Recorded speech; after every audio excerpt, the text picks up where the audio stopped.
Of that 89 billion, 27 na lang ang nawala. 27 na lang ang natira.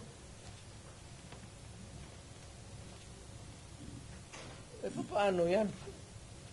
Hindi man maano ng Kongreso. Ang atin is, bakit nila pinakialaman?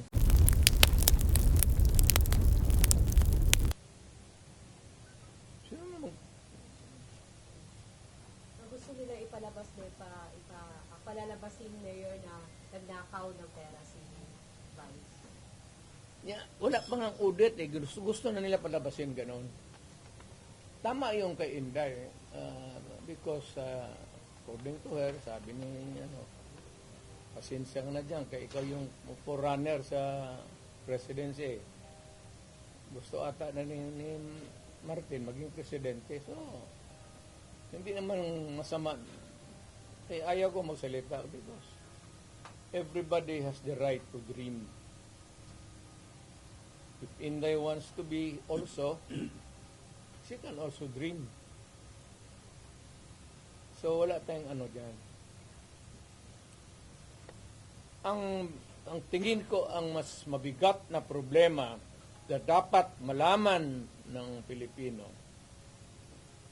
is nag-hemorrhage ang country. Pati yung PhilHealth nga na hindi sa gobyerno, contribution natin yan kasi kung magpa-hospital ka, yung may pambayad ka, depende sa category yung rates mo. Kung ibang iyo, dividido ba talaga na full o paglabas mo, wala ka ng bayaran. Yun ang noon, yung 16 billion na nilipat nila. That is the most dangerous at dapat nestapa yan. Government malverse the money of the people. Ginamit mo yung pera ng and even Congress cannot do that. Trust fund yun eh. Galing inyo yun. Pati akin. Contribution yun natin para pag nagkasakit ka ng cancer, uterus, may pang-opera ka.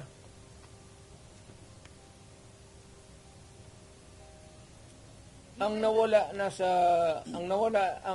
ating PhilHealth funds natin lahat was about 8.9 billion 89 billion.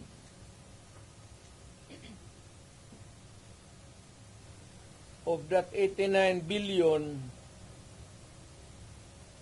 27 na lang ang nawala. 27 na lang ang natira.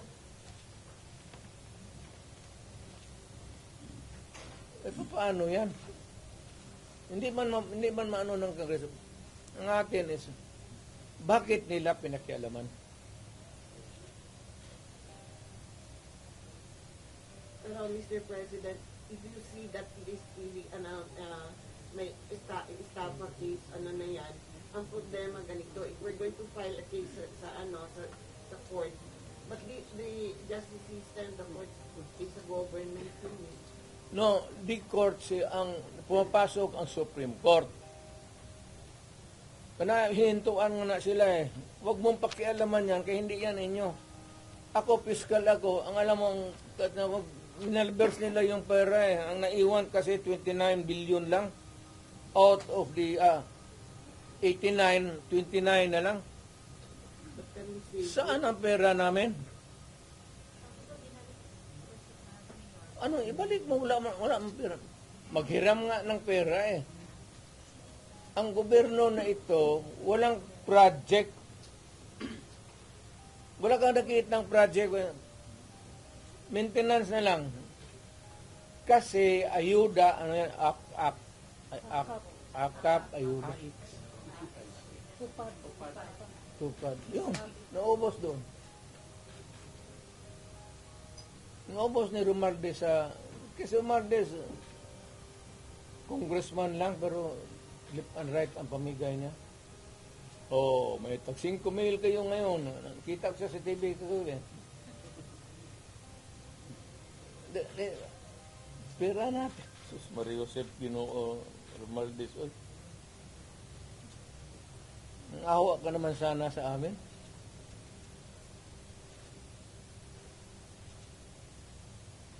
In 89. Ang Maharlika Fund, ang target nila sa ito ang 250 billion. Kinuna nila ang GSIS ng 62.5 billion. Yan, pera rin ng mga taga-gobyerno yang empleyado.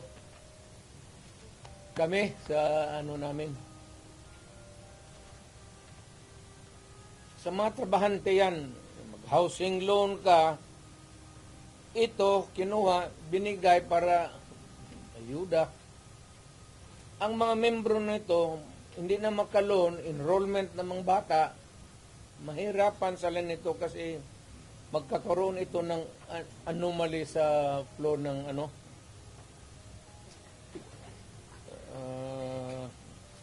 ang SESS kinuha rin 62 billion. Private rin yan. Para sa LBP 62 billion. DBP 62 billion. Kaya yang sa sundalo, pati yung retirement nila patayan. Given all these predicaments, sir, you have the legal basis on the issue one. Kaya mayroon na Legal remedies in your mind to meron na. Lahat ito, the example yung PhilHealth na binara sila, yun yan. Hindi man nila pera ito lahat. Ito ang problema ngayon. Gastusin nila ito, naiwan, what is left from the original nila. Kagaya nitong PhilHealth, 89 billion. Ang naiwan ay 29 billion na lang. So, kung walang pera, anong gawin nila? Maghiram. but they juggle. Foreign borrowing. Wala na silang majagol dyan. Ano ba jagol-jagol? Tignan mo, bakit ang majagol? They transfer them from private to government. Hindi na ito, hindi na kailangan i-jagol. Andiyan na sa kanilang kamay. Ano pa jagulin nila yan? Do it, spend it. Ayuda. Hindi na may jagol mo yung ayuda. Will you initiate the filing of charges?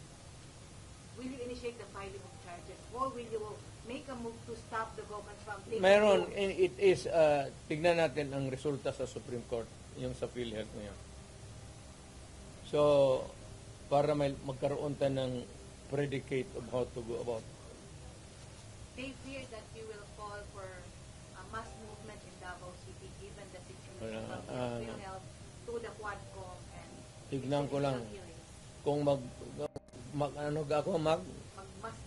Mass mobilization of people. People power for that. ang alam ko ang sinong pupunta lang doon, ikaw pati ako. Bakit ka man Wala ka, sir, no? alam ko man ang walang pupunta doon. Why? Magmass movement ako, tayong dalawa lang. Sir, asan sila, sir, na nawala na daw to the magic of the 30 crowd? Magic, wala na. Matagal na yung walang magic. Sinabi ko, retired na ako.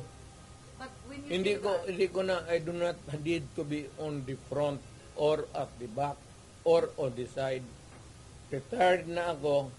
Ang rating ko, baski ilagay mo ako dyan sa 1 to 10, mamili ka, 2, 3, 4, 5, 9. Wala na ako. Ano bang Duterte magic? Ano? ikaw lang Wala may na makatawag ako. ng crowd. It's only your word that can compel people to come together and raise the common voice of Istorya lang yan, media, kaya ganun. Ganun ang ginawa ko noon, wala man lagi. Di ba?